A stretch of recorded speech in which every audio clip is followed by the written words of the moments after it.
Get ready for the greatest shape of your life.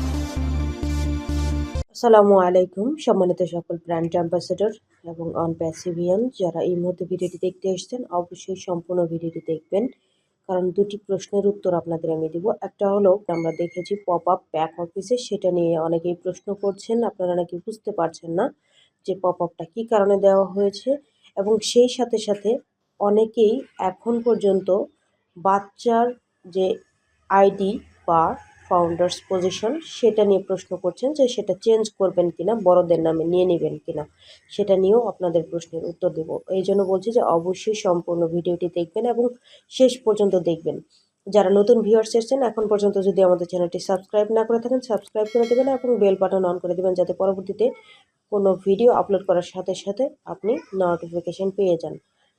সম্মানিত viewers, প্রথমত আমি বলবো যে পপ আপটা এসছে আমাদের ব্যাক অফিসে, সেটা হলো যে আমাদের আপনারা জানেন O-Connect প্রোডাক্টটা কিন্তু রেডি, এবং আমরা খুব দ্রুততম সময়ের মধ্যেই O-Connectটা পেয়ে যাব আমাদের OES ড্যাশবোর্ডে।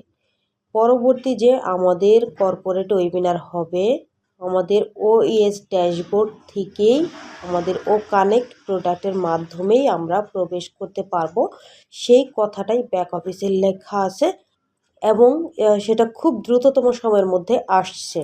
এটাই 3 বার করে বলা হয়েছে যে এটা আসছে, এটা আসছে এবং এটা আসছে।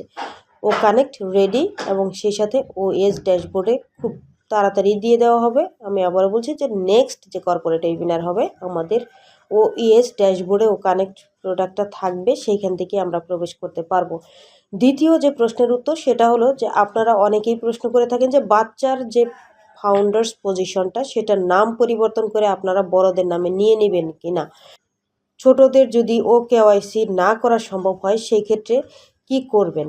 আসলে এটা কিন্তু অ্যাশমুফারেসার একটা যে লিন নাকামোতোর যে লাইভ ইভেন্ট হয়েছিল ইউটিউবে, সেখানে এসে কিন্তু ক্লিয়ার করেছে যে সবারই OKYC হবে, সবারই OKYC হবে। তাহলে আমাদের কেন প্রশ্ন আসে যে বাচ্চাদের যে ফাউন্ডার্স পজিশনটা সেটা চেঞ্জ করে নাম আমরা প্রোফাইল আপডেট করে নিব বড়দের, কেন এটা দরকার নেই।